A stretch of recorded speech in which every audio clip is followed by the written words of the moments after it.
오늘 대통령 대신해서 이렇게 축하난 들고 인사를 왔습니다. 이진복 수석님께서 윤석열 대통령님의 축하난을 들고 또 직접 이렇게 오셔서 축하해 주셨기 때문에 참으로 감사하게 생각합니다.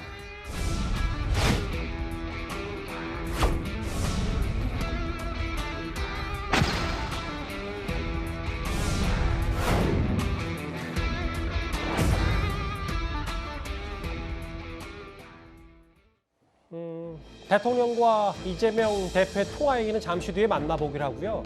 이른바 변호사비 대납 의혹으로 수사를 받고 있는 쌍방울 그룹입니다. 저희가 준비한 3위 얘기를 지금부터 해볼 텐데 이재명 대표가 경기도지사로 있었을 당시 대북단체를 통해 경기도 대북 사업을 우회적으로 지원한 게 아니냐. 쌍방울 그룹이 이런 의혹까지 불거졌습니다. 저희가 준비한 화면입니다. 반갑습니다. 대한민국 경기도를 찾아주신 여러분 1300만 우리 경기도민과 함께 진심으로 환영합니다. 무엇보다도 대한민국 최초로 대한민국 지방정부의 초청에 응해주신 북측 대표단 여러분 역사적인 발걸음을 온 마음으로 환영합니다. 남과 북, 나아가 아시아 태평양이 함께 손을 맞잡고 열어가는 평화와 번영을 우리 경기도가 든든히 뒷받침하겠다고 약속드립니다. 4년 전 사진 하나 볼까요? 당시 이재명 지사, 이화영 평화부지사, 이해찬 대표 등이 참석한 북한과의 교류 행사에는 리종혁 부위원장이 참석을 했고 5명이 우리나라를 찾았습니다. 근데 이현정 의원님, 네. 쌍방울이 이 교류 행사에 우회적으로 지원을 했다. 왜 우회로 한 건지, 뭐가 의혹의 문제 핵심인지 이것부터 좀 알아봐야 될 것 같은데요. 일단 쌍방울이라는 업체가 이재명 대표의 어떤 논란 때마다 계속 등장하고 있기 때문에 여러 가지 좀 의혹을 사는 것 같습니다. 변호사비 대납에서 쌍방울이 이제 등장을 했었고, 지금 이 회사의 실적인 창업주는 지금 해외에 도피하고 있고 현 회장도 같이 도피하고 있는 것으로 알려지고 있습니다. 예. 지금 인터폴 적색 수배가 내려져 있는 그런 상황입니다. 근데 이제 2018년, 19년 같은 경우는 이제 남북 교류가 꽤 활성화됐던 시기죠.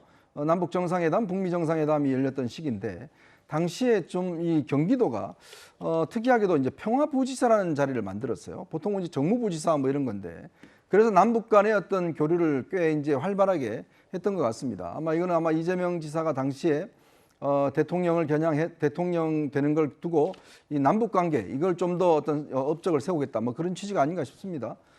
근데 이제 2018년도, 19년도에 이런 행사를 이제 개최를 했는데, 당시 행사가 이제 원래는 경기도비로 전액을 하려고 했지만 경기도의회가 반대를 해서 이 행사비 자체가 경기도비로 다 못하게 됐습니다.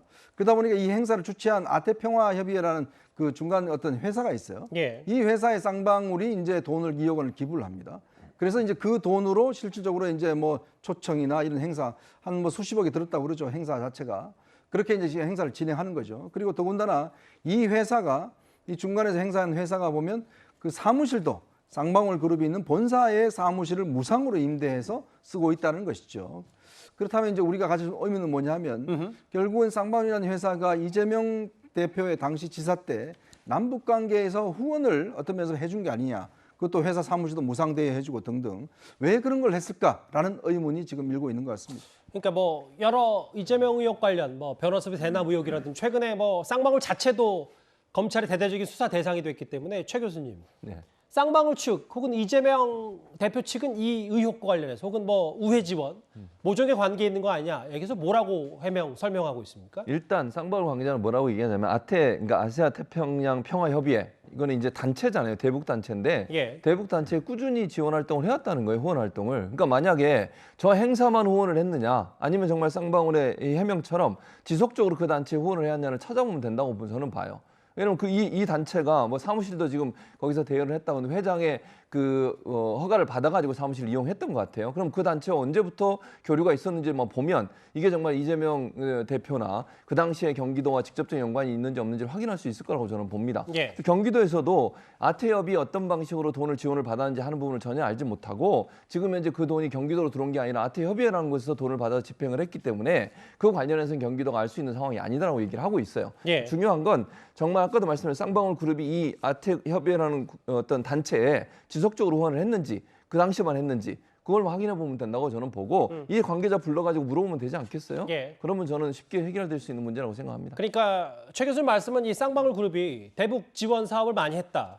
그러면 이 경기도와 관련된 말 말고도 또 다른 대북 지원했다면 그게 괜찮은 건데 그렇죠. 네. 아니라면 좀 이 의혹도 다시 그렇죠. 한번 들여다볼 수 있는 만약에 이 건만 지원을 하고 다른 건은 지원을 안 했다고 하면 말이 다른 거잖아요. 지금 그러면 그건 의심을 갈 수 있는 거죠. 그러나 지속적으로 지원을 해왔는데 그 중에 하나였다고 하면 이 건만 가지고 문제를 삼기는 어려울 거라고 생각합니다. 그동안 그 이재명 대표는요 쌍방울과 관련해서 본인은 관련된 게 없다 이런 입장이었습니다. 그 목소리 한번 듣고 오겠습니다.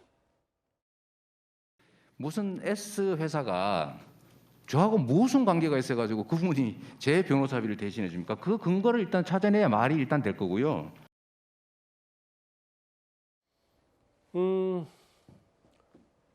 말씀하셨던 수억 원 지원 의혹이 있고 다음 달 9일 공소시효 만료되는 변호사비 대납 의혹 이것도 지금 검찰이 들여다보고 있는데 그리고 쌍방울 본사의 이 대북 교류 단체를 공짜로 입주시킨 거 아니냐. 물론 뭐 선의로 출발할 수 있지만 그래서 또 이재명 의원과 여러 말들이 좀 나오는 것 같거든요. 기본적으로는 지금 문제되는 쌍방울 그룹이 대북단체에 그 일정한 돈을 기부해서 그 대북단체가 경기도와 그 북한과의 관계 행사 이런 걸 지원했다.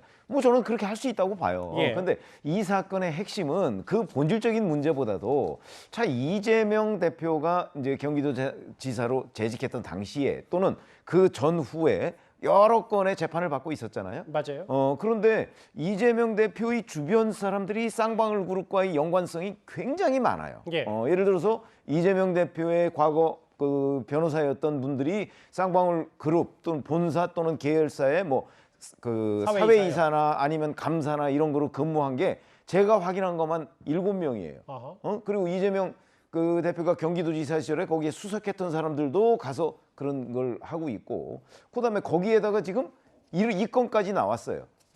거기다가 여러 가지 배임 횡령 부분까지도 지금 그 같이 돼서 이게 무슨 변호사비 대납 의혹과 연관이 있는 건 아니냐 이런 수많은 그 의혹들. 그런데 거기에 이것까지 나오니까 그러면 쌍방울 그룹과 이재명 대표 간의 관계는 우리가 기존에 알던 거 플러스 몇 개가 더 있는 것 아니냐. 그렇게 되면 이제 이게 우연일 수가 없다.